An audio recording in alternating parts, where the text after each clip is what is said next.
Hey there! In today's video, I'll walk you through the process of getting your XRP address in Binance. Make sure to follow along step by step to avoid any mistakes. Let's jump right in. Open your Binance application on your device.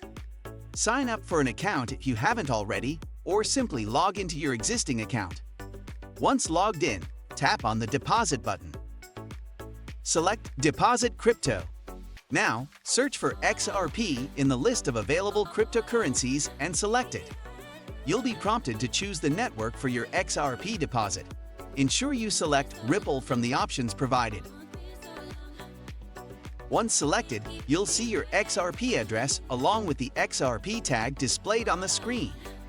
Simply copy both the XRP address and the XRP tag provided. Now, you can use this address and tag to deposit your XRP into your Binance account. And there you have it.